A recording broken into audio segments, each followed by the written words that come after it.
মর্যাদা দেন, কারণ আমরাও কাজ করে খাই। কি ডাকাতি করা শ্রমের কাজ না? কত বড় বিশাল গাছ 4-5 জন ধরে রাস্তায় ফেলে রাখে, গা ঘেমে যায়। আমি একবার ধরা পড়েছিলাম এই আশাশুনি থেকে যাওয়ার সময়, রাস্তায় দেখি রাত 1টার সময় বিশাল গাছ ফেলা। আমি কাজ খুলে দিলাম, মুখ বের করে দেখি ওর মুখ বাঁধা, হাতে বড় ছুরি। ওর দৃশ্য দেখে আমি ভয়ে টাকা আগে বলছি নিন। আমারে বলছো হুজুর আপনার টাকাও নেব, আল্লাহ মাফ করবে।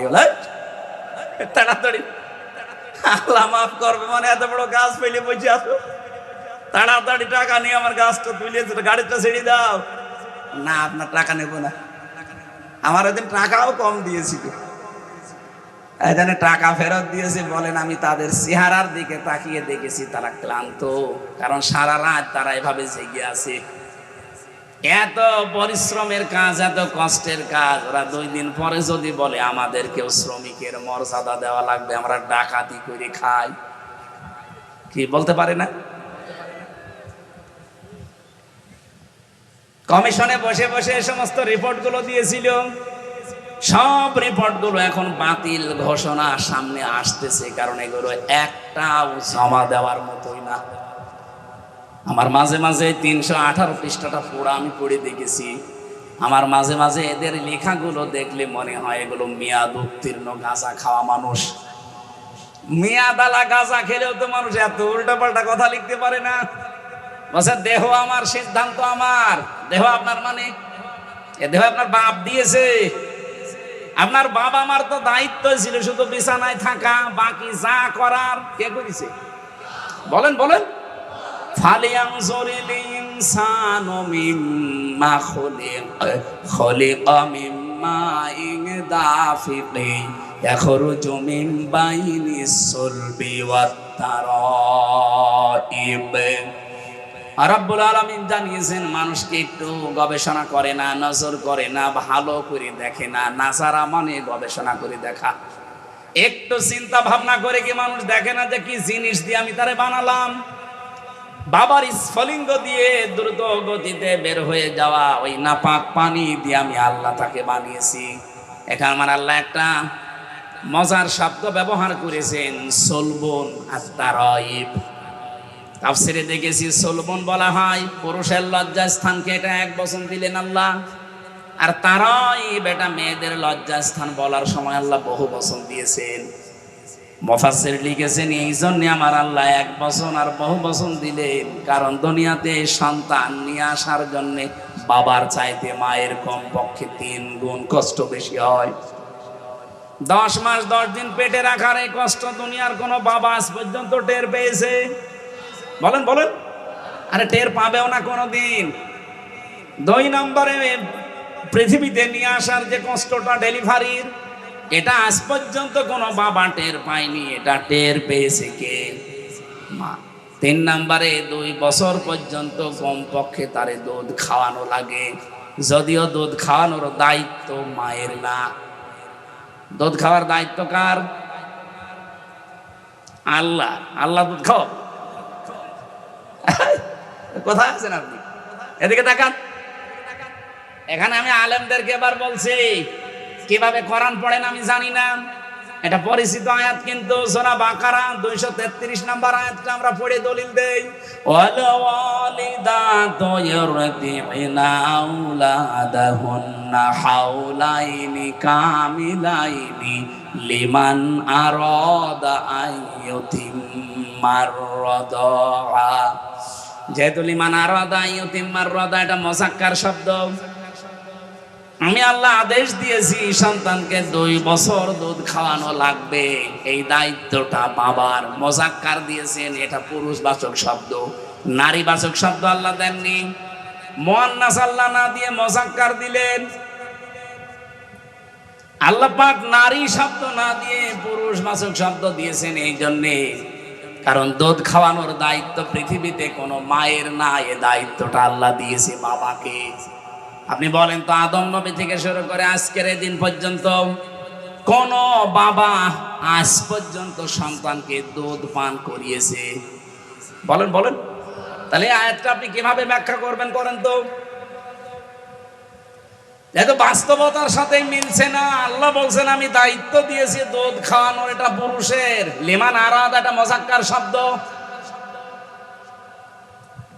লিমান আরাদা আইয়ুতিম্মার রাদা এটা মুআন্নাস না মুযাক্কার। আপনি মিলাবেন কি করে আপনি বলেন? বাবার দায়িত্ব এটা মায়ের না। মা যদি দায়িত্ব পালন না করে দুধ খাওয়ানোর মায়ের গুনাহ হবে না। কথা বুঝতেছেন? মাইকে বলা মনে হয় আমার ঠিক হচ্ছে না, কারণ আমার ম্যাডাম যদি এখন লাইভ দেখে, আমার ওই ছোট বাচ্চার বয়স এখন 7 মাস, ও বাড়ি গেলে যদি বলে হুজুর এদিকে আসেন, কি ওয়াজ করলেন, ওয়াজ আপনারা এবার খাওয়াবো। কারণ মেয়ের দুধ খাওয়ানোর দায়িত্ব বাবার, আমার না। আপনার মেয়ে আমি দুধ খাওয়িয়ে দেব, কিন্তু বছরে বছরে 10 লাখ টাকা দেওয়া লাগবে, না আপনার মেয়ে আপনি নিয়ে যান। মেয়েটা মুসিবতে পড়ে যাবো না? মাইকে বলবো না, থক্কু। সম্মানিতা মা বোনেরা, আসলেও দায়িত্বটা আপনার না, বাবারই দায়িত্ব। আপনারা যে দয়া করে পালন করে দেন, এই জন্য আপনাদেরকে ধন্যবাদ। নবীজিও জানিয়েছেন, কোন মা যখন সন্তানের মুখে প্রথম ফোঁটা দুধ দেয়, একটা মরা মানুষ চিন্তা করে দিলে যে সওয়াব হয়, ওই সওয়াব আল্লাহ মাকে দান করেন। আপনাদের যে তারাইবের বহু বচন বলছিলাম, এমনি এমনি আপনাদের মর্যাদা আল্লাহ বাড়িয়ে দেননি। ডেলিভারির কষ্টটা এক, দুধ খাওয়ানো এক, আর পেটে রাখা এক, এই 3টা কষ্টের কারণে দুনিয়ায় যত বাবা আছে বাবাদের তুলনায় কম পক্ষে 3 গুণ মর্যাদা আপনাদের বেশি। বলেন সুবহানাল্লাহ। দুঃখজনক হলেও সত্য, বহু জায়গায় এখন আমরা দেখতে পাচ্ছি হাজারো পরিবারে এই মায়ের মর্যাদা 3 গুণ না 1 গুণ সন্তান আমরা দিতে পারছি না। কথা বলছেন না কেন? মায়ের এই মর্যাদা 3 গুণ যেখানে দেওয়ার দরকার, বাবার চাইতে 1 গুণও দিতে পারছি না। আর এর পেছনে দায়ী অধিকাংশ পরিবারে তার বউগুলোর কারণে সন্তান মন থেকে চাইলেও পারে না। সেদিন আমি রাঙ্গামাটি গিয়েছিলাম জেলখানায় যাবার আগে। আসার সময় দেখি একটা বৃদ্ধাশ্রম। কমিটির লোককে বললাম আমার একটু নিয়ে চলো দেখি, কারণ বৃদ্ধাশ্রম দেখার আমার খুব শখ। ভেতরে যে দেখি কলেজের এক অধ্যাপক বিসিএস ক্যাডার, পা ধরে কাঁদতেছে মায়ের। ওর মা বলছে, বাবা আমি যখন মারা যাব, আমার মাথার উপরে যে ফ্যান আছে এই ফ্যানটা পাল্টিয়ে নতুন ফ্যান লাগিয়ে দিবি, এই ফ্যানটা চলে না। ছেলেটা কৌতূহলে জিজ্ঞাসা করছে, মা তুমি তো মরেই যাবে, তখন আবার ফ্যান কি হবে? মা বলছে, বাবা আজ 3 মাস আমি এখানে আছি, এই ফ্যানটা ভালো ঘোরে না। আমি বারবার কর্তৃপক্ষকে বলেছি, কিন্তু তারা আমার কথা শোনে না। আমার মনে হয় তুই আমার সাথে যে আচরণ করলি, এই কিছুদিন পরে তোর সন্তান তোর এখানে রেখে যাবে, কিন্তু তোর তো ঘুম হবে না ফ্যান ছাড়া। ছোটবেলা থেকে তোকে আমি বাতাস দেওয়া ছাড়া ঘুম পাড়াতে পারি না, তোর কষ্ট হয়ে যাবে, এজন্য তোকে আগে থেকে সতর্ক করলাম, ফ্যানটা আগে পাল্টিয়ে দিস, তোরই উপকার হবে। হঠাৎ দেখি ওর মা ওর হাতের উপরই মরে গেল। কান্নাকাটি করছিল আর আমার দিকে তাকিয়ে বলছে, হুজুর আমার দিকে আপনি খারাপ ধারণা করবেন না, এই দোষ শুধু আমার একা না, এই দোষ আমার বউ।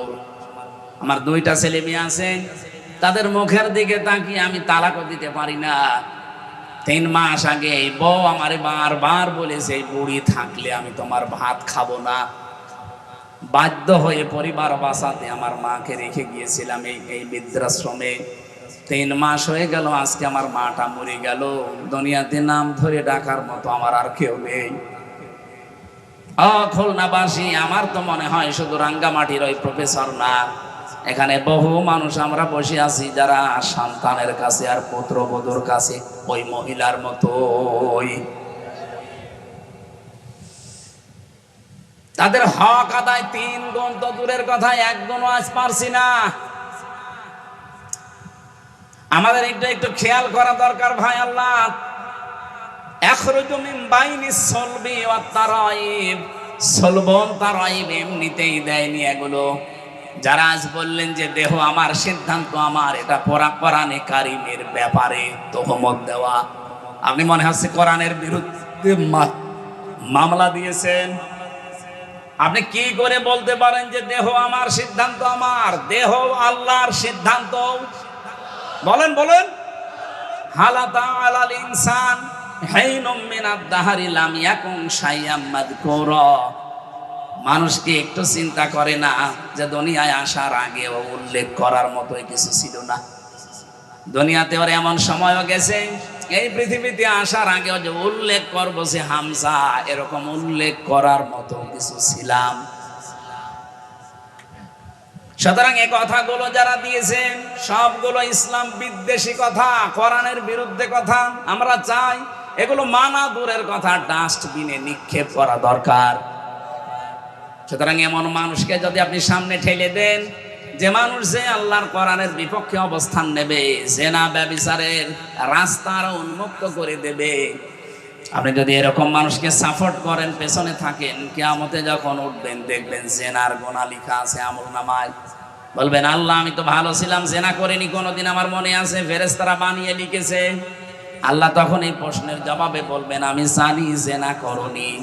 এমন মানুষের পেছনে ছিলে, এমন মানুষকে সাপোর্ট দিয়েছিলে, রায় দিয়েছিলে, ভোট দিয়েছিলে, যে লোকটা সিআর পেয়ে জেনা জারি করে দিয়েছিল লাইসেন্স দিয়ে।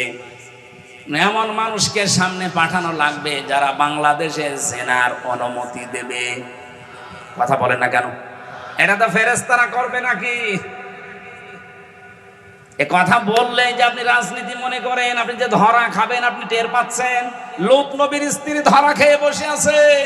বাংলাদেশে বহু মানুষ এগুলো বোঝার পরও না বোঝার ভান করে ধরা খেয়ে বসে আছে। যারা যেভাবে চলে যাচ্ছে আপনি তাকান তাদের দিকে, আমার মনে হয় কবর খুঁড়লেও আপনি শাস্তি দেখতে পাবেন। বারবার আপনাকে বাঁচানোর জন্য আমার কি দরকার ছিল এগুলো কথা বলার? আমি তো কোরবানির আয়াত পড়েছি, কোরবানির দিকে চলে যেতে পারতাম, কিন্তু আমি কোরআন হাদিস যা পড়ে বুঝতে পারছি এদেশে বহু মানুষ অন্যায় চরিত্রহীন খারাপ মানুষকে শুধু সাপোর্ট দিয়ে জাহান্নামে চলে যাচ্ছে, ওই লূত নবীর স্ত্রীর মতো। আল্লাহ আমাদের সবাইকে যেন অন্তত বোঝার মধ্যে সম্মতি দান করেন, বলেন আমিন। প্রথম কথায় কি বুঝলাম? এই দুনিয়াতে যদি কেউ কোরআনের পেছনে সময় এবং সম্পদ ব্যয় করে, কিয়ামতের দিন তার জবাব আল্লাহর কাছে দেওয়া লাগবে।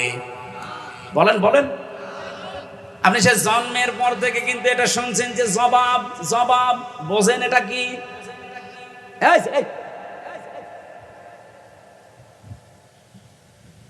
এই শব্দটা যে কত কঠিন। কোরআনে কারিমে আল্লাহ পাক বলেন ইয়া আইয়ুহাল ইনসানু ইন্নাকা কাদিহুন ইলা রাব্বিকা কাদহান ফামুলাকি ফাআম্মা মান উতিয়া কিতাবাহু বিয়ামিনি ফাসাউফা ইউহাসাবু হিসাবান ইয়াসীরা। আমি জায়গা মতো আসবো, একটা কথা শুধু শিক্ষা দেওয়ার জন্য এই শব্দের ভেতরে আছে। এই জন্যে আল্লাহ রাব্বুল আলামিন যেই মানুষটার হিসাব ইয়াসীরা সহজ করে দেবেন, নবী যেই শব্দের ব্যাখ্যা করতে গিয়ে জানিয়েছেন সহজ হিসাব কি বোঝো তোমরা? সাহাবীরা বললেন আল্লাহ রাসূল ভালো জানে। তিনি বললেন সহজ হিসাব হচ্ছে ওইটা, আল্লাহ যদি কাকে মাফ করতে চায় আস্তে করে তাকে পর্দার আড়ালে ডেকে নিয়ে ঘিরে ফেলবে কুদরতের চাদর দিয়ে, আস্তে করে ঘিরে নেবে ময়দান থেকে আলাদা করে। যদি আল্লাহ কাউকে হিসাব ইয়াসীরা দান করতে চায়, যে তোর হিসাবটা আমি সহজ করে দেব, আস্তে করে ঘিরে ফেলবে ফেরেশতাদেরকে দিয়ে। মনে করেন আসাদ ভাইকে ঘিরে ফেলেছে, চারিদিকে ঘিরে আমার আল্লাহ নিজে তাকে সামনে দাঁড় করিয়ে বলবে আসাদ এই কাজগুলো করেছিলি। সবগুলো ভিডিও ফুটেজ আকারে একটা একটা করে যখন তাকে দেখাবে, দেখে ওর মনটা কান্নায় ভেঙে পড়বে। কারণ আমি জানি এখন আর গোপন করে কোনো লাভ নেই। মাথা নিচু করে বলবে আল্লাহ আমার কিচ্ছু করার নেই, আমারে মাফ করে দেন। রব্বুল আলামিন বলেন এই যে অসহায়ত্ব, এই কান্না জড়িত কণ্ঠ, ওর মুখের দিকে কাকতি মিনতির দিকে তাকিয়ে শেষ পর্যন্ত আল্লাহ বলবেন যা করে মাফ করে দিলাম, কাউকে বলবি না, জান্নাতে চলে যা। এইটার নাম হিসাবাই আছে। এটার জন্য দুনিয়াতে কিছু খোঁজ করা লাগে। আমি তাফসিরে তাবারির ভেতরে পড়েছি খলিফাতুল মুসলিমিন, এই এদিকে তাকান, হযরতে ওমর রাদিয়াল্লাহু তাআলা আনহু তার সন্তান আব্দুল্লাহ ইবনে ওমরকে তিনি ভর্তি করলেন মক্তবে। ওনার সাথেই পড়তো ওই দেশের প্রধান বিচারপতি হযরতে আলীর সন্তান হুসাইন। বারবার টেবিলের উপর থেকে কলম ফেলে দেয় আর বলে, আব্দুল্লাহ তুলে দাও। আর একবার দেয়, তুলে দাও। আর একবার ফেলে দিয়ে তুলে দাও। প্রেসিডেন্টের ছেলে তো মেজাজ খারাপ হয়ে গেছে, বারবার কলম ফেলে দেওয়ার আমারে তুলতে বলো, আমি কি তোমার খাদেম চাকর নাকি? হযরতে হোসাইন ওই দিন বলেছিলেন, তুমি শুধু খাদেম না, চাকর না, তুমি খাদেমের বাচ্চা খাদেম। একটা মেম্বারের ছেলেকে যদি কেউ অপমানসূচক কথা বলেন, ওরই দাপট দেখে কে? অথচ 12,500 বর্গ মাইলের প্রেসিডেন্ট হযরত ওমর, তার সন্তান। প্রেসিডেন্টের ছেলেকে যেই বলেছে তুমি খাদেমের বাচ্চা খাদেম, মন গেছে, মেজাজ গেছে গরম হয়ে। বাড়িতে যেয়ে বলছে, আব্বা আমি আর পড়বো না। কেন? আমারে গালি দিয়েছে, তোমাকেও গালি দিয়েছে। বিচার যদি না করো হোসাইনের, ছোট মানুষ তো, বিচার চাই। হযরত ওমর বিচক্ষণ মানুষ, তিনি বললেন, বিচার এখন না, জমার দিন। খুতবা চলাকালীন তিনি বললেন, এখানে কি কেউ আছে? হোসাইন বলে, এদিকে আসো সামনে। তুমি আমার সন্তানটাকে গালি দিয়েছো, ছোট করেছো বন্ধুদের সামনে, আবার আমাকেও দিয়েছো। বলে, হ্যাঁ দিয়েছি। কেন দিলে? হযরত হোসাইন বলে, খলিফা যেখানে দাঁড়িয়ে আছেন এই যে মেম্বারে দাঁড়ান, বুকে হাত দিয়ে বলেন তো, আপনি কি আমার নানার খাদেম ছিলেন না? হযরত ওমরের কথা বন্ধ হয়ে গেছে। বলে, তাই তো, আমি তো তোমার নানার খাদেম ছিলাম, কিন্তু এটা তো সার্টিফিকেট লাগবে, তুমি লিখে দিতে পারবা এই কথাটা? কাগজ নিয়ে আসেন। খেজুরের পাতা নিয়ে এসেছে, উনি লিখে দিলেন, ওমর আমার নানার খাদেম ছিল, আমি দেখেছি। এতে হোসাইন ইবনে আলী সই করে দিলাম। যান। কাগজটা হাতে নিয়ে হযরত ওমর চুমা খেলেন, ডাক দিয়ে বলে, নবীর সাহাবীরা, বিচার হয়ে গেছে। ছোট মানুষ তো আব্দুল্লাহ বোঝে না, বলে, আব্বা তুমি তো হোসাইনকে কিছু বললে না, বিচার কি করে হয়ে গেল? হযরত ওমর বলে, সন্তান যে বিচার করেছি দুনিয়া না, উভয় জগতে কাজে লাগবে। আমি যখন মারা যাব, কাগজটা আমার কাফনের ভেতরে দিয়ে দিও। কিয়ামতে আল্লাহ পাক যখন তার সামনে আমারে দাঁড় করাবে, জীবনের কিছু যদি আল্লাহর ভালো না লাগে, এই কাগজটা দেখাবো, ডাক দিয়ে বলবো, রব্বুল আলামিন কাগজটার দিকে একটু তাকাও, একটু দেখো, তোমার নবীর নাতি লিখে দিয়েছে আমি নাকি নবীর খাদেম ছিলাম। এই ওসিলাই হলেও তুমি আজকে আমারে মাফ করে দাও। এর নাম হিসাব। দুনিয়াতে জান্নাতের সার্টিফিকেট যারা জীবিত অবস্থায় পেয়েছিলেন, তার ভেতরে হযরত ওমর 2 নম্বরে। নবীজি বলেন, কেউ যদি আকাশের তারকা গণনা করে হয়তো একদিন শেষ করে ফেলবে, কিন্তু ওমর মুসলমান হওয়ার পর থেকে যত নেকির কাজে আঞ্জাম দিয়েছে, কেউ যদি ওমরের নেকি গণনা করে কোনোদিন শেষ হবে না। এই পৃথিবীতে বিশ্ব নবীর পরে যদি নবী হওয়ার যোগ্যতা কারো থাকতো, হযরত ওমর আল্লাহর নবী হয়ে যেত। সব কিছু আল্লাহ তাকে দিয়েছিলেন, এত যোগ্যতা সম্পন্ন মানুষ। কোন রাস্তা দিয়ে হেঁটে গেলে 40 দিন শয়তান ওই রাস্তায় যেতে ভয় পেত। আপনি চিন্তা করেন মর্যাদা কোথায় পৌঁছিয়েছে তার। এই মানুষটা যদি জীবনের হিসাব নিয়ে এই চিন্তায় থাকে, আমাদের কি হয়েছে? আপনি পারবেন? হিসাব অত সহজ না। দোদক না যে 2 লাখ মেরে দিলাম, এই টাকা উল্টা উল্টিয়ে দিল।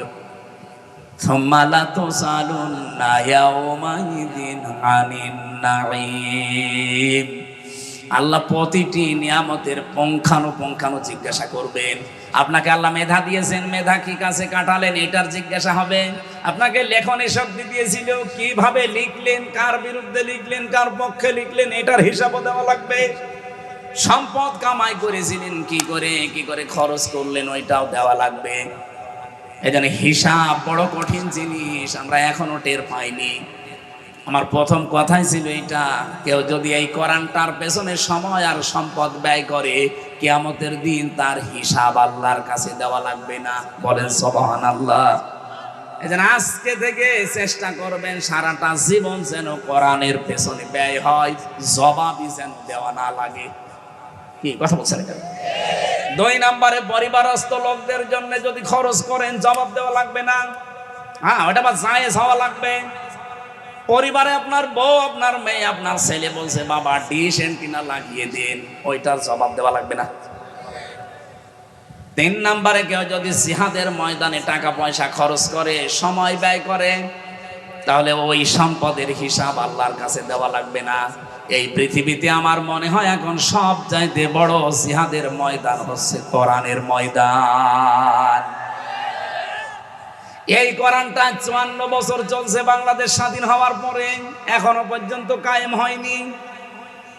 আমি আমার বাড়িতে বলে গেলাম আমার স্ত্রীকে, আমার মেয়েকে, আমার ছেলেকে যে আমি চলে যাচ্ছি, এই কাজগুলো তোমরা করে রাখবা, আমি এসে জানো দেখি কাজ হয়ে গেছে। আমি সফর থেকে ফিরে এসে দেখি একটা কাজেও হাত দেয়নি, আমার রাগ হবে না? আসতে বলেন, হ্যাঁ কথা বলেন না কেন? কি বুঝলেন এখান থেকে?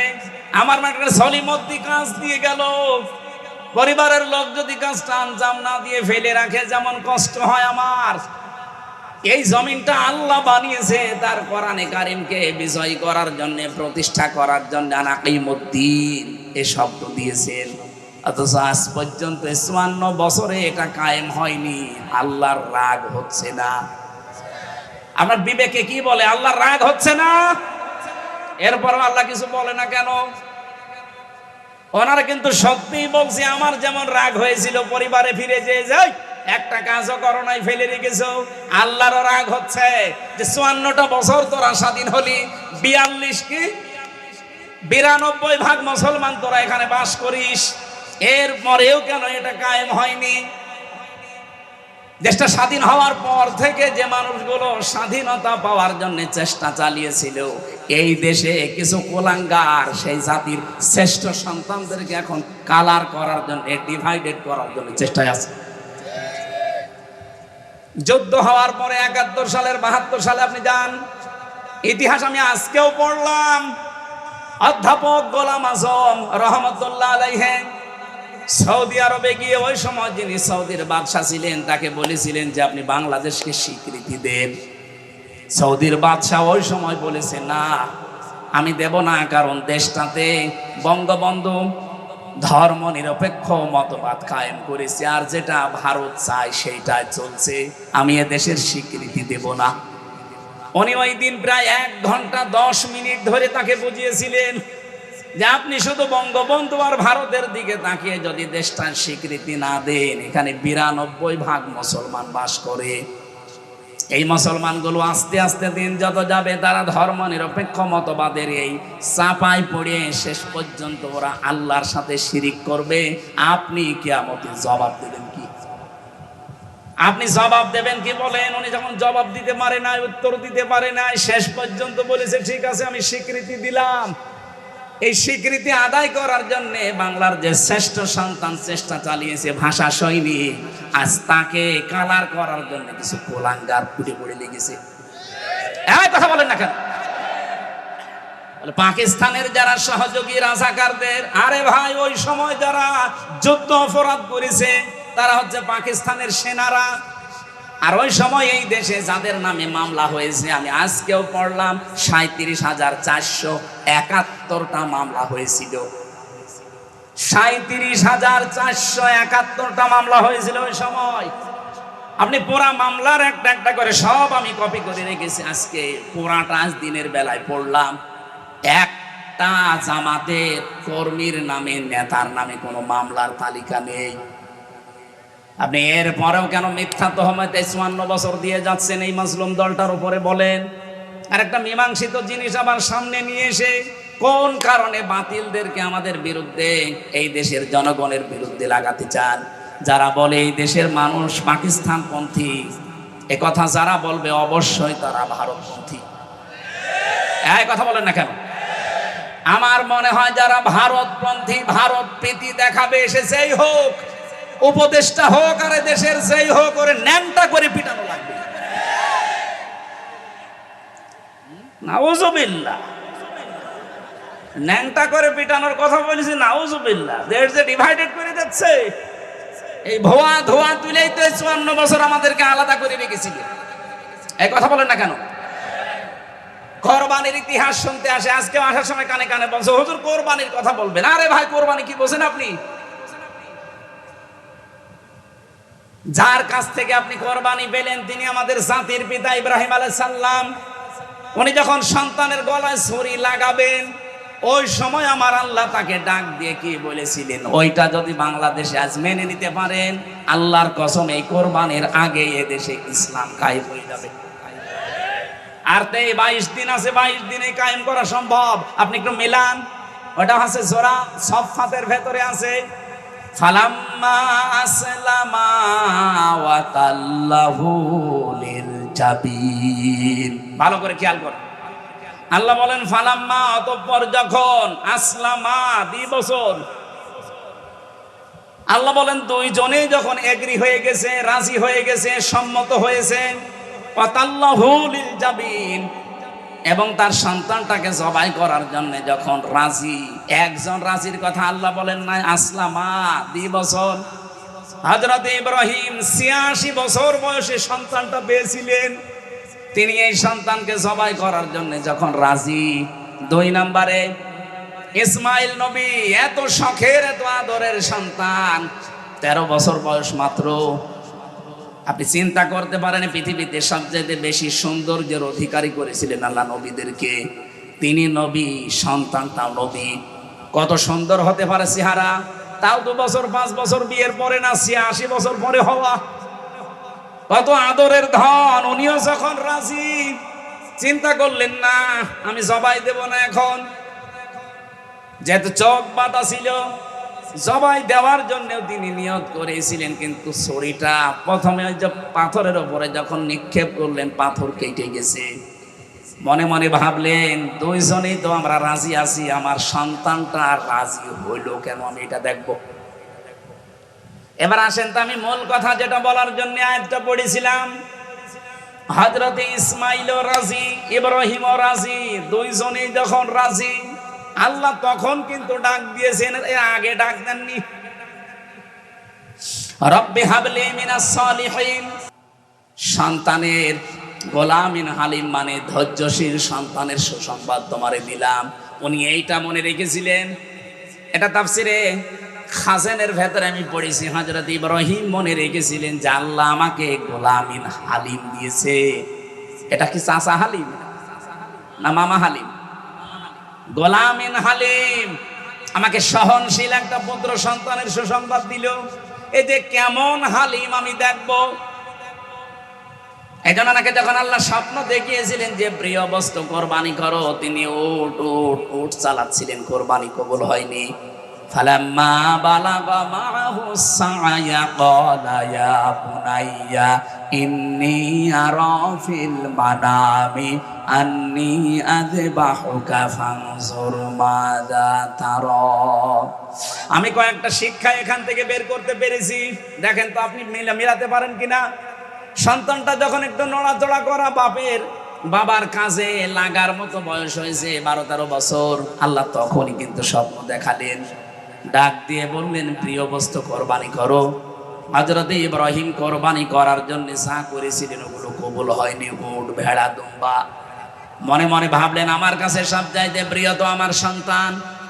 এবার তিনি সন্তানটাকে ডাক দিয়ে বললেন, হে আমার কলিজার টুকরা, হে আমার আদরের সন্তান, আমি স্বপ্নে দেখলাম যে তোমাকে জবাই করছি, এখন তোমার রায় বলো। আমার প্রশ্ন হচ্ছে বিধানটা কার? বলেন বলেন, পালন করছেন কে? না না, আপনারা শুনছেন না, বলেন বিধানটা কার? পালন করছে কে? সাধারণ মানুষ না, একজন নবী। হযরত ইব্রাহিমের পুরা জীবন আল্লাহ কোরআনে দিয়েছেন।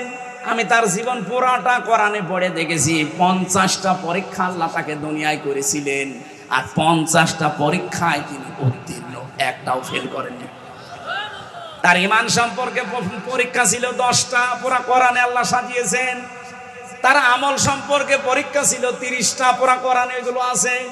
আর তার এই যে 3.5 হাত বডির ভেতরে পরীক্ষা ছিল 10টা, ওকে 30, ওদিকে 10, এদিকে 10, 50টা। আমি যদি ওই সাবজেক্ট আজকে নিতাম, পুরা 50টা পরীক্ষা আপনাকে আমি শোনাতে পারতাম যে জাতির পিতা এমনি এমনি হননি, 50টা পরীক্ষা আমার আল্লাহ তাকে করেছিলেন। না, একটু খেয়াল করেন ভাই, 50টা পরীক্ষা করার পরে তিনি প্রতিটা পরীক্ষায় পাশ করে যাচ্ছেন। এই পরীক্ষাটা এসে তিনি চিন্তা করলেন কি, আমাকে আল্লাহ তো হালিম দিয়েছে, আমি আল্লাহর বিধান পালন করব, কিন্তু আমার সন্তানের কাছে অনুমতি নেওয়ার দরকার কি? মনের ভেতরে বারবার প্রশ্ন আসতেছে, আমি তো আর যেমন তেমন সন্তান চাইনি, আর 86 বছর একাধারে দোয়া করে করে সন্তানটা আল্লাহ দিয়েছে। কেমন হালিম, কেমন ধৈর্যশীল, আমি এইটা আজকে দেখতে চাই। তিনি এই জন্য অনুমতি নিয়েছিলেন। তাছাড়া বিধান আল্লাহর পালন করবে একজন নবী, ওই ছোট মানুষের কাছে অনুমতি নেওয়ার দরকার পড়ে না। অনুমতি নেওয়ার জন্য তিনি জিজ্ঞাসা করলেন যে আমি কেমন হালিম আল্লাহর কাছ থেকে পেয়েছি, আজকে আমি পরীক্ষা করব। পরীক্ষায় সন্তানটাও পাশ করে গেছে।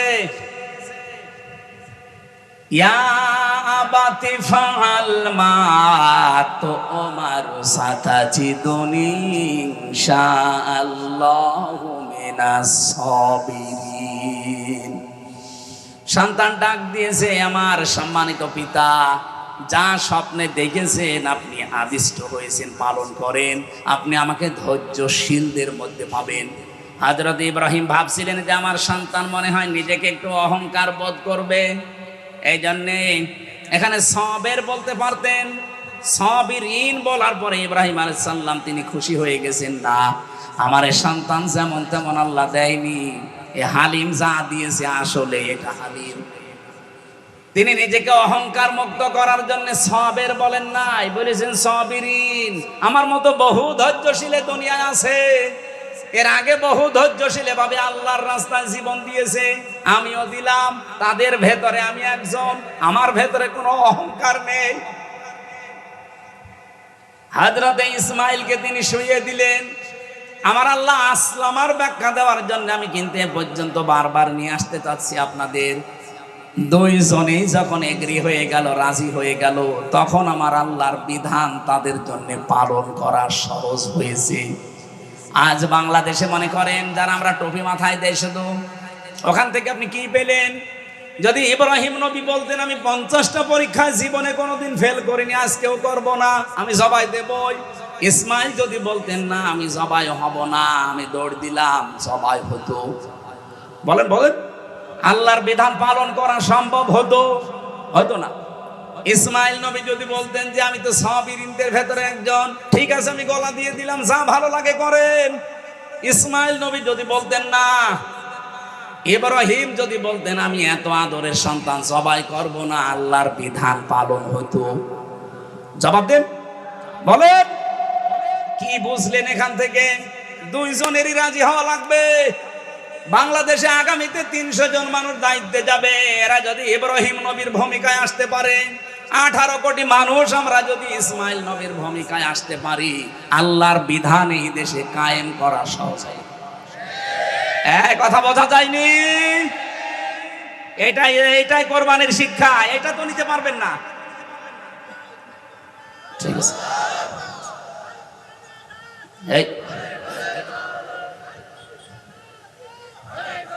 আল্লাহ রাব্বুল আলামিন তাকে ডাক দিয়েছিলেন, অনাদাইনাহু আইয়া ইব্রাহিম কদ সাদ্দাকতার রুয়া ইন্না কাযালিকা নাজজিল মুহসিনিন।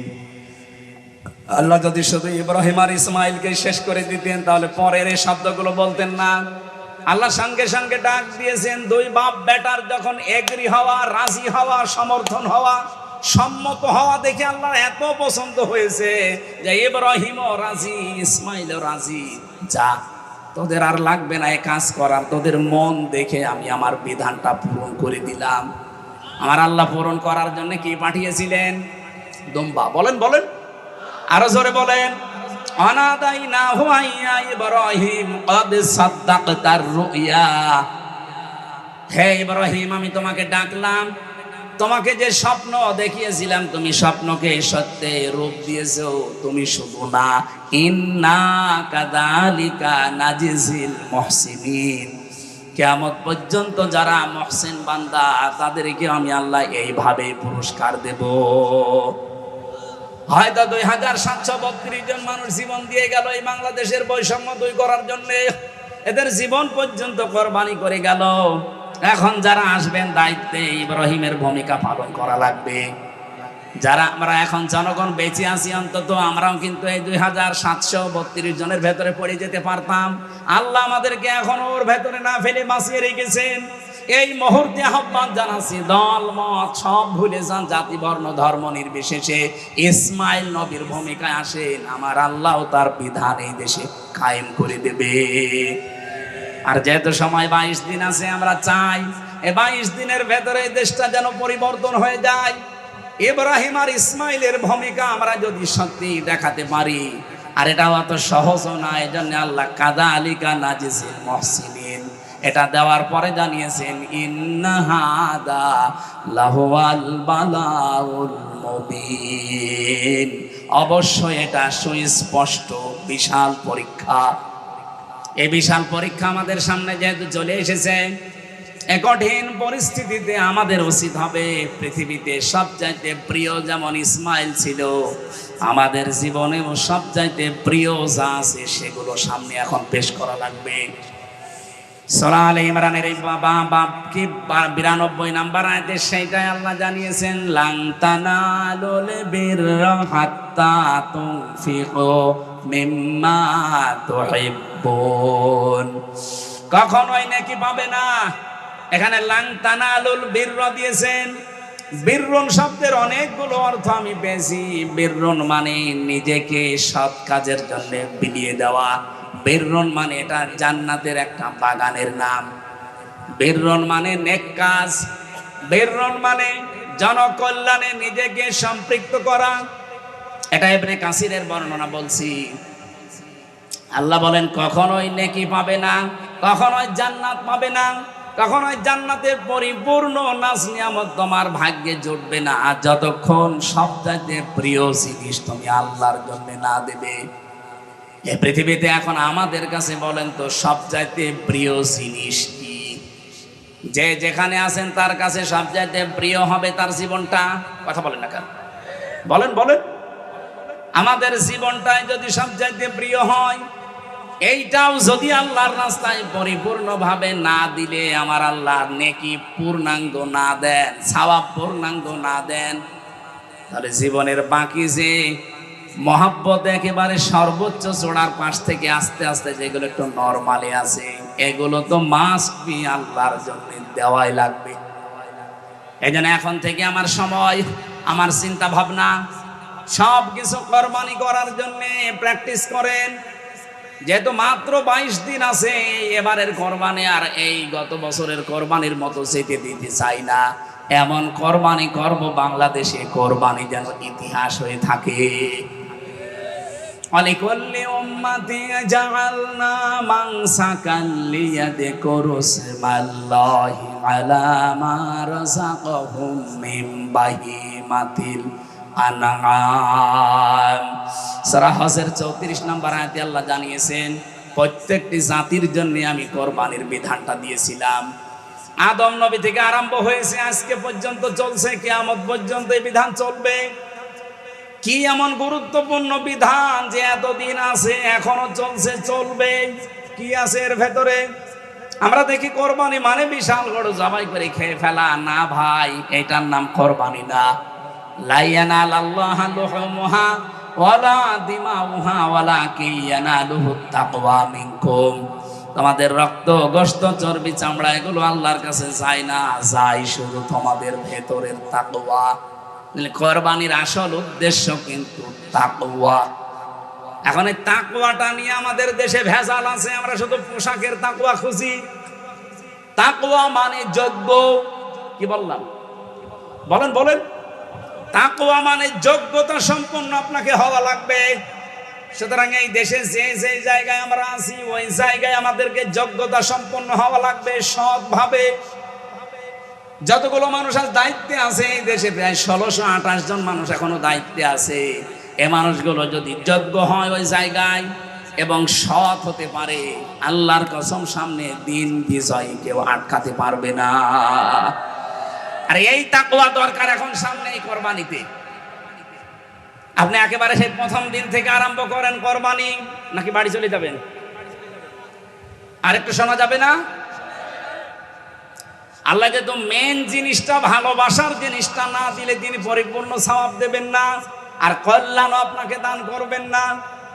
এদের শানে নজরুলের ভেতরে হযরতে তালহা রাদিয়াল্লাহু তাআলা আনহুর জীবন থেকে কিছু কথা তাফসীরে ইবনে কাসিরে এসেছে, হযরতে ওমরের জীবন থেকে কিছু কথা এসেছে, হযরতে ওসমানের জীবন থেকে কিছু কথা এসেছে। তাফসীরে ইবনে কাসিরে আপনি শানে নজরুলটা পড়বেন, আমার ওইটা উদ্দেশ্য না। আমার উদ্দেশ্যটা এই তাকওয়াটা বাস্তবে নিয়ে আসা। আমরা কি মনে করি আর আল্লাহ কি বোঝাতে চেয়েছেন, একেবারে প্রথম দিন থেকে আপনি একটু ধরেন। সূরা মাইদার 27 নম্বর আয়াতে তথ্যটা পাবেন। আতলু আলাইহিম নাবা বানাই আদামা বিল হক। হে নবী, আপনি তেলাওয়াত করে করে আদম নবীর 2 সন্তানের কাহিনী আপনার ছেলেদের, মেয়েদের, আপনার উম্মতদেরকে শোনান। আপনার উম্মত বলে যারা দাবি করে তাদেরকে যথাযথভাবে হক আদায় করে কাহিনীটা শোনান। কি আছে এই কাহিনীর ভেতরে? আমরা তো সে জন্মের পরে শুনি হাবিল কাবিলের কাহিনী, যে তারা কোরবানি করেছিল চাটিয়াল ময়দানে। তাদের নিয়ম ছিল চাটিয়াল ময়দানে পশু জবাই করে রেখে আসতো। যারটা হালাল, যার টাকা হালাল, জীবন পবিত্র, আকাশ থেকে আগুনের ঝলক এসে ওটা পুড়িয়ে ফেলতো। আর যার হারাম টাকা তার তা পড়তো না। আমার মাঝে মাঝে আয়াতটা পড়ার পরে মনে হয়, বাংলাদেশে যদি এই শরীয়ত এখন থাকতো, কত আল্লাহর ওলি যে ধরা খেত। এক কথা বলছে না কেন? 2.5 লাখ টাকা দিয়ে কোরবানি কেনা না, ধরা খেয়ে বসে থাকতো। কারণ এরকম ময়দানে রেখে যেতেন, আগুনের ঝলক আসতো, পুড়িয়ে ফেলতো ওইটা। যার টাকা হালাল, যার জীবন পবিত্র, তখন সব ধরা পড়ে যেত না? বলেন, এতে কাররাবা কুরবানান, যখন তারা পেশ করেছে কোরবানি, ফাতাকাব্বালা মিন আহাদিহিমা ওয়া লাম ইয়াতাকাব্বাল মিনাল আখার, একজনেরটা কবুল হয়ে গেছে, হাবিলেরটা আর কাবিলেরটা হয়নি। ক্বালা লা আকতুলান্নাকা, কবুল যারটা হয়নি সঙ্গে সঙ্গে সে ফোন দিয়ে এটেছে। আর ফোন দির কাজ কি? লা আকতুলান্নাকা বলে গ্যারান্টি দিয়ে বলছে, আমি তোমাকে হত্যা করব। আমার মনে হয় আয়াতটা বাংলাদেশের সাথে এখন খাপের খাপ মিলে যাচ্ছে। আপনি দেখেন, আগস্টের 5 তারিখের পর থেকে এই 54 বছরে তো ইসলামপন্থীদেরকে দেশে কাজ করতে দেওয়া হয়নি। আগস্টের 5 তারিখে একটু পরিবেশ পেয়ে আমরা যারা আজ নিজেদের চরিত্র, নিজেদের অ্যাক্টিভিটিস, নিজেদের কাজকর্ম জানান দিতে পারি, মানুষের সাথে মিশতে পারি, সময় দিতে পারি, কাজে লাগাতে পারি, এই 9 মাস 5 দিনের ব্যবধানে যে অবস্থা দাঁড়িয়েছে এই দেশে, আপনি একটু খেয়াল করে দেখেন। এই দেশে এখন কমপক্ষে শুধু বাংলাদেশের সরকারি জরিপ 8 কোটি 75 লাখ মানুষ এখন মনে প্রাণে চাচ্ছে এদেশে ইসলাম কায়েম হোক। তাও অন্যান্য ইসলামী দল সব বাদ দিলাম, শুধুমাত্র একামতে দিন যারা করে, আমি বাংলায় বলছি জামাত ইসলামী, 8 কোটি 75 লাখ। আমি আজকের রিপোর্ট পেয়েছি, এটা ইন্টারনেটে। এই দেশের সরকারি জরিপে এরা চাচ্ছে 8 কোটি 75 লাখ, মানে 9 কোটি মানুষ এখন চাচ্ছে দেশে ইসলাম কায়েম হোক। ইসলাম কায়েম হোক, সবাই তো এটা চায় না। তারা একামতে দিন যারা করে তারা চায়। তার মানে এই দেশে এখন একামতে দিনের নেতা কর্মী সদস্য শুভাকাঙ্ক্ষী 9 কোটি প্রায়। এখানে অনেকেই মনে করছে না আমাদের আর হবে না, এই জন্য এখন পেছনে পেছনে উল্টা পাল্টা বাঁশ দেওয়ার জন্য লিখেছে ওই যে 47, 52, 71। কেন? এগুলো যদি চেতনা হয় তো 24 কি চেতনা না? ওগুলোতে মানুষ মারা গেছে, 24-এ মানুষ মারা যায়নি। শুধু ওই 71, ওই 47, ওই 52-র কথা তুলে আনেন কোন কারণে? আপনি 24-এর কথা তুলে আনতে পারেন না। কি দেখিয়েছেন 9.5 মাসে আপনি অ্যাক্টিভিটিস, আপনার চরিত্র দিয়ে, আপনার কাজকর্ম দিয়ে কি দেখালেন জাতিকে বলেন? আপনার দিকে মানুষ ঝুঁকতে চায় না, যেতে চায় না, কারণ আপনারটা কবুল হওয়ার মতো যোগ্যতা হয়নি।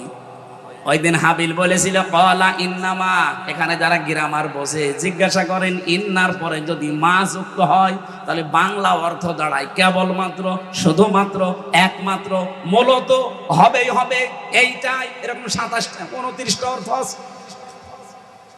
ইন্নার পরে মা দিয়ে হাবিল গ্যারান্টি দিয়েছেন কলা ইন্নামা, ভাই আপনি আমাকে মেরে ফেলতে চান, আপনারটা কবুল হয়নি, আপনাকে মানুষ ভালোবাসে না, আপনার কাছে যেতে চায় না, এজন্য আপনি আমাকেই মেরে ফেলেন।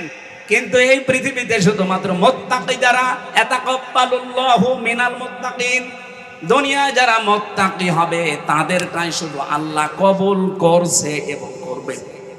এজন্য ইয়াতাকাব্বালু, এটা মোসারে, বর্তমান ভবিষ্যৎ, প্রেজেন্ট ফিউচার।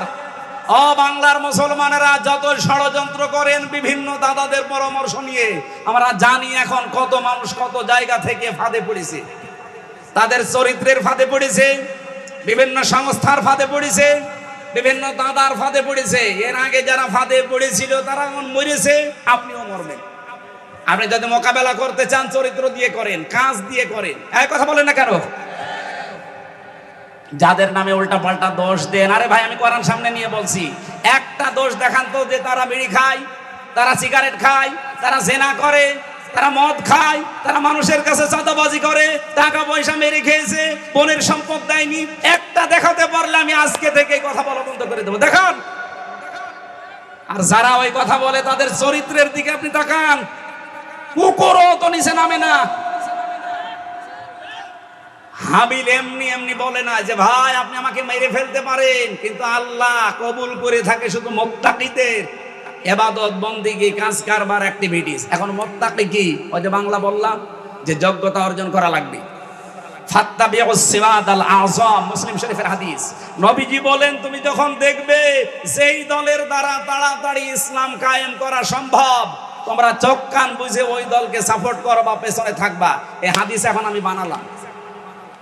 বলেন ফাত্তাবিউস সিরাতাল আযম, অনুসরণ করো তাদেরকে, তাদের পেছনে থাকো যাদের দ্বারা সম্ভাব্য দ্রুত ইসলাম কায়েম হওয়া সম্ভব। বাংলাদেশে 73টার উপরে দল আছে। আপনি নিজের মন থেকে বলেন এই দেশে দ্রুত একেবারে মসজিদ থেকে সংসদ পর্যন্ত সেক্টরে সেক্টরে চালাতে পারে এই দেশের কোন দল, আপনি সেটাকে সাপোর্ট করবেন। যোগ্যতা সম্পন্ন হওয়া লাগবে মসজিদ থেকে একেবারে সংসদ পর্যন্ত, প্রত্যেকটি সেক্টরে যারা আছে এরকম সৎ থেকে জীবনযাপন করছে এই 54 বছরে এবং সামনেও করতে পারবে। আদেশ দিয়ে গেলাম এবং অনুরোধ করে গেলাম আপনি এই কোরবানিটা এবার করেন, নাই তো কাবিলের মতো আপনি যতই হাব ভাব দেখান না কেন মেরে ফেলতে পারবেন কিন্তু কবুল হবে না। হাবিল ওই দিন বলেছিল লাইন বাসাত্তা ইলাইয়া এদাকালি তাকতুলানি মা নাবি বাসিতি ইয়াদি ইলাইকা আকতুলাক লি আকতুলাক ইন্নী আখাফুল্লাহ রাব্বাল আলামিন। আপনি যদি হাত প্রসারিত করেন, আজ কত মানুষ বিভিন্ন জায়গা থেকে হাত প্রসারিত করতে আসে ইসলামের দিকে। বাংলার মুসলমানেরা খুব চিন্তা ভাবনা করে বলছি, অনেক কিছু ভেবে চিনতে বলছি, আপনি কিন্তু আবার মার খাবেন। 15.5 বছর না, এবার 32 বছর মার খাওয়া লাগবে। এই জন্য সব বাদ দিয়ে দেন, কার আকীদা ভালো কার আকীদা খারাপ ওগুলো বাদ দেন। অন্তত মুসলিম যারা এক হয়ে যান। কথা বলছে না কেন? এই দেশের নাগরিক আমরা যারা বৈধ তারা এক হয়ে যান, নয়তো যা আরম্ভ করেছে বিশ্ব। আপনি কি মনে করছেন শুধু আমাদের প্রতিবেশীরাই হারামি? না, আরো হারামি আছে। সব হারামি এখন এক হয়ে যাচ্ছে। আমাদের উচিত হবে এই মুহূর্তে এই দেশের যারা বৈধ নাগরিক সব আমার মনে হয় এক হয়ে যাওয়া দরকার। তাহলে 54 বছরে ওটা যেটা করতে পারেনি সামনে কিন্তু করে ফেলবে। আমরা এখন সাবধান হব, যে যা করছে মুখ বন্ধ রাখবো। লাইম বাসাত্তা ইলাইয়া এদাকালি আকতুলাক, যদি আপনি হাত প্রসারিত করেন আমাকে মেরে ফেলার জন্য, কত কিছু প্রসারিত করছেন করেন, আমরা চুপ করে আসি। আমরা চাই আগামীতে কোরআনকে তার জায়গা মতো পৌঁছিয়ে দিয়ে একবারে মুখ খুলবো। একবারে মুখ খোলা যাবে না। ইন্নী আখাফুল্লাহ রাব্বাল আলামিন, অবশ্যই আমি ভয় করি কাকে? ভয় মানেই তো আমরা বুঝি না তাকওয়া মানে। এই একটা ব্যাখ্যা বললাম তাকওয়ার যোগ্য। সুতরাং এই মসজিদ থেকে সংসদ পর্যন্ত যারা যোগ্য আপনি তাদের পেছনে থাকবেন, এদেরটাই কবুল হওয়ার সম্ভাবনা সবচাইতে বেশি। 2 নম্বরে তাকওয়ার ব্যাখ্যা হচ্ছে নিষিদ্ধ কাজ আল্লাহর যেটা যেটা আছে শুধু ছেড়ে দেবেন না, ওটা ঘৃণা করে ছেড়ে দেবেন, এর নাম তাকওয়া। আল্লাহর নিষিদ্ধ কাজ এই দেশে আছে না? এই কথা বলে না কেন? এই যে মোবাইল, কম্পিউটার, ল্যাপটপ, টেলিভিশনে যারা এমন এমন জিনিস দেখেন যেটা অন্য দেখলে আপনার লজ্জা লাগে, নিজে নিজে দেখলে ভালো লাগে, আরাম লাগে, আনন্দ লাগে, এটা পাপ। এরকম কোন দৃশ্য যদি সামনে চলে আসে আজকে থেকে তওবা করেন যে না আমি ওই রকম কিছু আর দেখবো না, ঘৃণা করে ছেড়ে দেবেন। দেখবেন একটা অনির্বচন সুখ, আলাদা একটা শান্তি আল্লাহ আপনাকে দান করবে। পরকীয়া প্রেম যারা করেন না, এই এলাকায় সব নেই, এই মুহূর্তে নিজেকে কন্ট্রোল করেন ভাই। মেয়েলি বিষয় এটা কিন্তু শয়তানের মারাত্মক একটা জাল। ইন্না কায়দা কুন্না আযীম। আল্লাহ মেয়েদের চক্রান্তকে বলেছে এটা ভয়ঙ্কর, আর শয়তানের চক্রান্তকে বলেছে ইন্না কায়দা শাইতানি কানা দাঈফা। দুর্বল না দাঈফ, একেবারেই দুর্বল শয়তানের চক্রান্ত। এজন্য মেয়ে লোকের ফাঁদে যদি কেউ পড়ে যান, মোবাইলে হোক, কম্পিউটারে হোক, বিভিন্ন কায়দায়, ফেসবুকে, ইমোতে, মেসেঞ্জারে, এক্ষুনি থেমে যান। আপনি টের পাচ্ছেন না? ওই যে বিভিন্ন সাংবাদিক মাঝে মাঝে রেকর্ড করে রাখে, দেখেন না, ছেড়ে দেয়। টাকলা মোরাদের মাত্র 6 মিনিট 32 সেকেন্ড ফাঁস হয়ে সব হারিয়েছে। আর আমাদেরও যদি ফাঁস হয়ে যায় না, সব হারিয়ে ফেলবে। এজন্য অনেকেই এখন চুপ করে আছে, কারণ এদের অনেক কিছু রেকর্ড হয়ে আছে। কিন্তু আমাদের তার রেকর্ড নেই, আপনি কি ফাঁস করবেন? চরিত্র যাদের ঠিক আছে এদের তো কিছু রেকর্ড নেই, যাদের চরিত্র শেষ তাদের তো রেকর্ড আছে।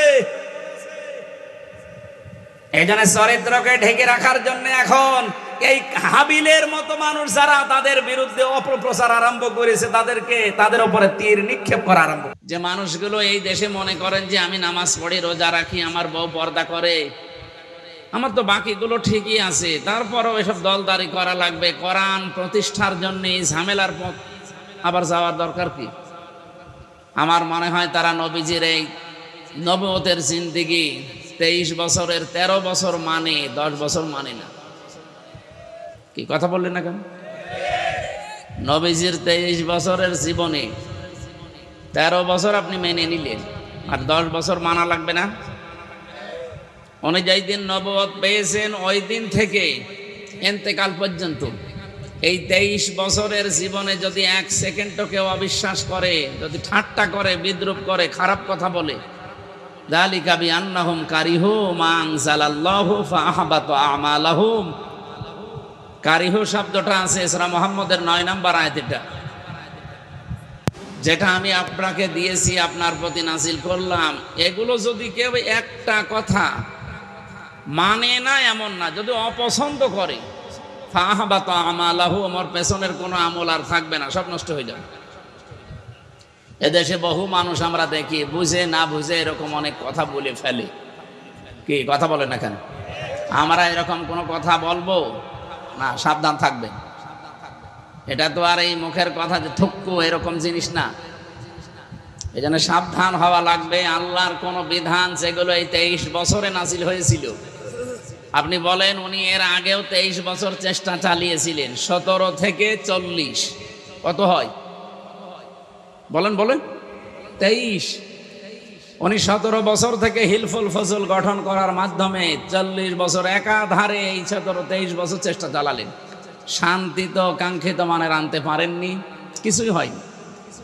কিছু উপকার হয়েছিল মানব জীবন, কিন্তু এই মানুষটা যখন 40 বছরে কোরআন পেলেন, এটা হাতে নিয়ে শুধু পড়ার ভেতরে সীমাবদ্ধ রাখেননি, শুধু প্রচারের ভেতরে সীমাবদ্ধ রাখেননি। তিনি যখন বললেন যে এটা আমি কায়েম করে দেখাতে চাই, এমনকি দেখিয়েও তিনি 10 বছর এটা দিয়ে রাষ্ট্র চালিয়েছেন। সর্বশেষ তিনি বলতে পেরেছিলেন খায়রুল কুরুনি করনি, আমার যুগ শ্রেষ্ঠ যুগ। এ কথা এমনি বলা যায়নি, 10 বছর এটা দিয়ে চালানো লেগেছে। তারপরে তিনি বলতে পেরেছিলেন খায়রুল কুরুনি করনি, যেটা প্রত্যেক জমার দিন দ্বিতীয় খুতবা ইমাম সাহেবরা আমাদেরকে আরবিতে শোনায়। আমরা হয়তো আরবি ওইভাবে বুঝি না, এই জন্য কোনোদিন চিন্তা ভাবনা করি নাই, এইটাই বলে আরবিতে। যে আমার যুগ শ্রেষ্ঠ যুগ, যেটার মাধ্যমে হয়েছিল ওইটার শিক্ষায় আপনি ব্যস্ত, ওইটার প্রচার প্রসারে ব্যস্ত, কিন্তু ওটা যে কায়েম করা লাগবে ওটার কথা শুনলে আপনার মাথায় আগুন ধরে যায়। উল্টাপাল্টা ভাবনা ভাবেন, চিন্তা ভাবনা নিয়ে আসেন, আপনার পেছনের আমল আছে। এই জন্য সাবধান করলাম এরকম কোনো কাজে যেন কেউ অন্তত জড়িত না হয়। আমি বহু আলেমকে বলতে শুনেছি এই 15.5 বছরে যে আমি নামাজ পড়ি, রোজা রাখি, আমার বউ পর্দায় থাকে, আমার ব্যবসা হালাল, আমি হজ করে এসেছি, ওই দলমল ঝামেলায় আমি নেই, আমি ভালো। আপনি ভালো আমিও জানি, আমি কি নবীর চাইতে ভালো? কথা বললেন না? নবীজি তো রাষ্ট্রপ্রধান ছিলেন 10 বছর একাধারে। উনি যদি রাজনীতি না করবেন রাষ্ট্রপ্রধান হলেন কি করে? আমাদের এখন যেটা আছে এটাও তো রাজনীতি করা লোক না, তারপরেও রাষ্ট্রপ্রধান হয়ে আছে। কি কথা বলেন না কেন? উনি অ্যাক্টিভ সারা জীবন রাজনীতি ওইভাবে করেছেন না। যেহেতু যে দলের সাপোর্টে তিনি ছিলেন ওই দলটাই যেহেতু নিষিদ্ধ হয়ে গেছে, আমরা চাই এই নিষিদ্ধ দলের মানুষকে দেশে আর রাষ্ট্রপতি রাখা, এইটাও একটা নিষিদ্ধ কাজ। আপনি কি কথা বোঝেন? আমরা চাই যে নিষিদ্ধ দলের সাপোর্টে যারা ছিল এই মানুষগুলো যদি এখন রাষ্ট্রের কোনো জায়গায় থাকে, তারাও তো নিষিদ্ধ হয়ে গেছে, তাদের দল যেহেতু নিষিদ্ধ, তারা নিষিদ্ধ না? আপনি কোন আইনের ভিত্তিতে, কোন সংবিধানের দোয়াই দিয়ে তাহলে থাকবেন আপনি রাষ্ট্রপতি বলেন? এই জন্য দেশের সবার পক্ষ থেকে আমি মনে হয় আহ্বান জানাতে পারি যে আপনি তাড়াতাড়ি বিদায় নিন। আপনার মতো এত বড় অবৈধ কাজ 15.5 বছরে দেখার পরও যখন আপনি চুপ করেছিলেন, কারণ নামই তো আপনার চুপ, আপনি চুপ করেই থাকেন। আপনি চুপ করে থাকার কারণেই তো আমরা জাহান্নামে যাচ্ছিলাম। এই জন্য ওনারে বাদ দিয়ে আমার একটা মনে হয় এই বাংলাদেশে এখন অন্তত কিছুদিনের জন্য ডক্টর মোহাম্মদ ইউনূস ওনাকে রাষ্ট্রপতি আর সাংবাদিক মাহমুদুর রহমানকে কিছুদিনের জন্য রাষ্ট্রপ্রধান, প্রধানমন্ত্রী, এই কিছুদিন এগুলো বানিয়ে রাখেন। আর বাকি যেগুলো উপদেষ্টা আছে ও ছাতার কোনো কাজ নেই, কাম নেই, আন্দাজে খালি সরকারি গাড়ি চড়ে যাচ্ছে। বলেন তো এদেশে মেম্বার, চেয়ারম্যান, মেয়র, এমপি ছাড়া যদি দেশ চলতে পারে উপদেষ্টা কি দরকার? ও শুধু ডক্টর মোহাম্মদ ইউনূসকে দায়িত্ব দিয়ে দেন, সাংবাদিক মাহমুদুর রহমানকে কিছুদিন দিন, দেখেন একেবারে দেশ টাইট হয়ে যাবে। আজকেই লিখেছে পত্রিকায়, আপনারা দেখেছেন, বাংলাদেশে আওয়ামী লীগ নিষিদ্ধ হওয়ার কারণে সবচাইতে বেশি উদ্বেগ প্রকাশ করেছে ভারত। আরে ভাই, আপনার অসুবিধা কি? আপনার কি সেই নেশা এখনো কাটে নাই? এতদিন যে নেশায় ছিলেন ও নেশায় কি এখনো আছেন? এই যে একটা মলম সাংবাদিক কি যেন হকার ময়ূখ মাঝে মাঝে লাফিয়ে লাফিয়ে বলতো না যে আমরা এই যে চট্টগ্রামের এই 3 জেলা আমরা প্রায় নিয়ে নেব, কারণ ফেনী থেকে চট্টগ্রামের মাঝে একটা চিকন রাস্তা, তো এটা ব্লক করে দিয়ে ওইটা আমরা নিয়ে নেব। আরে ভাই, আপনি কি যৌতুক নেবে? আর মেয়ে তো পালিয়ে গেছে, ও মেয়ের বিয়েই তো মানি না। পালানো মেয়ের আবার যৌতুক কিসে? পালানো মেয়ের যৌতুক হয়? মেনে নেব তারপরে তো। আর আমরা তো মানবো না, কারণ যার সাথে গেছে ওর সাথে তো বিয়ে দেওয়া যায়জ নেই যতদিন মুসলমানই দেওয়া না হচ্ছে। আর দাদার এখন যে বয়স, এমনি পাকিস্তানের সাথে নাকানি জোবানি খেয়ে ওর সব কিছু গুটিয়ে গেছে। এখন এই বয়সে যদি আপনি মুসলমানই দিতে চান, এই বুড়ো হাসাম পাবেন কোথায়?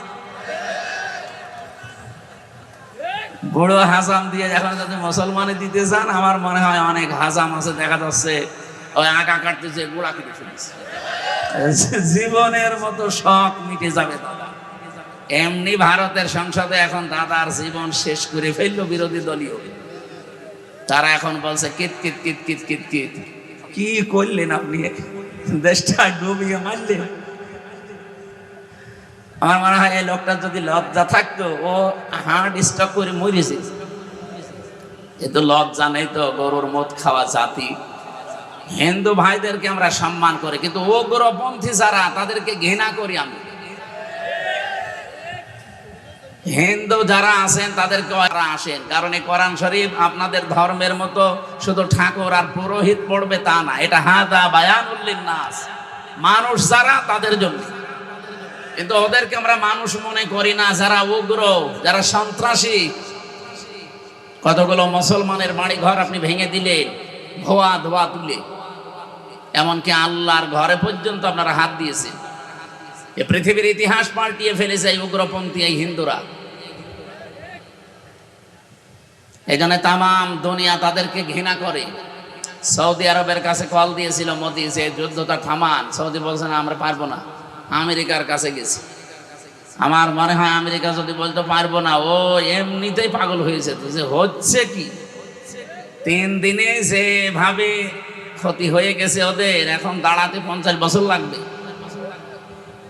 তলে তলে অনেক কিছু ওরা হারিয়ে ফেলেছে অলরেডি। এদেরকে মুরগির বাচ্চার মতো যখন একেবারে সর্বশান্ত করে একটার পর একটা লাশ সাজিয়ে রেখেছে।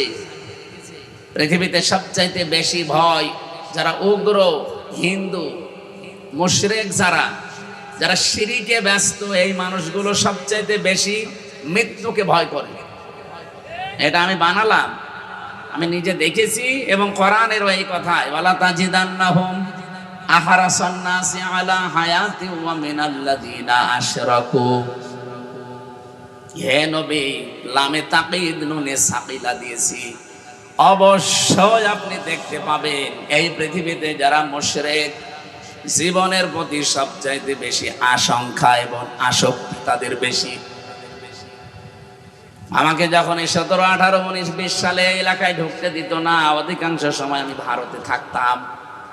কলকাতা, আসাম, মিজোরাম, ত্রিপুরা দিয়ে বহু জায়গা আমি ঘুরেছি, ওদের সাথে মেশার সুযোগ আমি পেয়েছি। আমি দেখেছি সবচাইতে বেশি ভয় করে তারা মরণকে। যদি কোনো মুশরিককে আপনি একটু ভয় দেখাতে পারেন, এই মেরে ফেলবো, কিন্তু ও আপনাকে বাপ না দুলা ভাই ডাকবে। এখানে যখন একটা একটা করে মরে যাচ্ছিল, তখন কিন্তু ভয় পেয়ে গেছে যে হচ্ছে কি। আর পাকিস্তানের যে সৈন্যগুলো এসেছিল, এরা মরণের ভয় না, লিখিত সই দিয়ে এসেছিল যে আমরা বনিয়ানুম মারসুস, সীসা গলা প্রাচীরের মতো ঐক্যবদ্ধ হয়ে সই করে সিগনেচার দিয়ে তারপরে তারা আল্লাহর নামে বিদায় নিয়েছে যে আমি মরবো না হয় মারবো। কোরআনে কারিমে আল্লাহ এই আয়াতই দিয়েছেন এইভাবে, ইউকাতিলুনা ফি সাবিলিল্লাহি ফায়াকতুলুনা ওয়া ইউকতালুন। তারা লড়াই করে, সংগ্রাম করে আমার আল্লাহর রাস্তায়, হয় মারে নাই মরে। আগে মরে তারপরে মারে, কথা আল্লাহ দেননি। আগে মারে এরপরে মরে। আপনি যদি না মারতে পারেন মরবেন কিভাবে? এই জন্য মারা লাগবে আগে, এরপরে মরার কথা। আর আমরা যদি আগেই মরে যাই, এই জন্যই তো 54 বছর আমরা দাঁড়াতে পারি না। এখন একটা উদ্যোগ অলরেডি নিয়েছে, যেটা একটা আশার আলো দেখতে পাচ্ছি। বিশ্বনবী নিজে, তার বাড়িটা ছিল খেড়ের ছাউনি। আপনি দেখেছেন, ইতিহাস পড়েন, সিরাত ইবনে হিশাম, নবীজির বাড়ি ঘর ছিল খেজুর পাতার পাটি দিয়ে, কিন্তু বাড়ির সামনে সব সময় 24 ঘন্টা 9টা ঘোড়া বাঁধা থাকতো। এই ঘোড়াগুলো খেলা করার জন্য বেঁধে রেখেছিলেন। আজ বিশ্বের 57টা দেশ মুসলিম।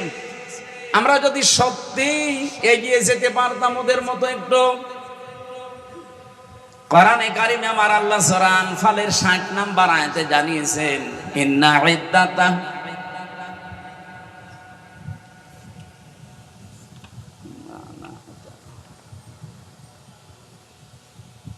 আনফাল না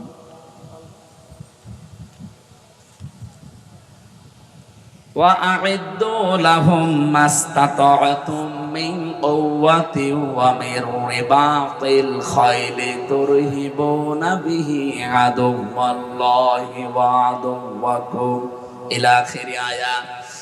আল্লাহ পাক বলেন, প্রস্তুতি নাও, প্রস্তুত রাখো। ঘোড়ার কথা এখানে আছে, ওই জামানায় যেহেতু যুদ্ধ ঘোড়া দিয়ে হতো, এই জন্য আল্লাহ খয়েল দিয়েছেন। তাফসিরে খয়েলের ব্যাখ্যা শুধু ঘোড়া, এখন আপনি আধুনিক তাফসিরে পাবেন না। ঘোড়া মানে এখন, খয়েল মানে এখন অ্যাটম বোম, খয়েল মানে এখন কম্পিউটার, খয়েল মানে এখন এই যে আধুনিক যে সমস্ত অস্ত্র শস্ত্র বের হচ্ছে এইগুলো। হে নবী, ওরা ইসলাম ধ্বংস করার জন্য যেগুলো ব্যবহার করছে, আপনি উল্টিয়ে ওইটা ইসলামের পক্ষে কাজে লাগান। পাকিস্তান যতটুকু শক্তি উপার্জন করেছে, ইরান যতটুকু করেছে, তুরস্ক যতটুকু করেছে, বিশ্বের 57টা মুসলমান দেশ যদি এইভাবে এগিয়ে যেত, এই 54 বছরে আমাদের প্রতিবেশী নামে কলঙ্ক এরা আমাদেরকে দাবিয়ে রাখতে পারতো না। এই জন্য আমাদের উচিত 18 কোটি মানুষ, আমার মনে হয় এখন দরকার হয় 3 বেলার জায়গায় 2 বেলা খাওয়া দরকার। 1 বেলা টাকা বাঁচান, রাষ্ট্রে জমা দিয়ে অন্তত রাষ্ট্রকে একটু স্বনির্ভর, একটু শক্তিশালী করে তুলেন। 500টা যদি আমরা ওরকম নামি দামি রাফায়েলের মতো জিনিসপত্র কিনে রাখতে পারি, ওদিকে আমাদের 53-54 বছরে যাদের সাথে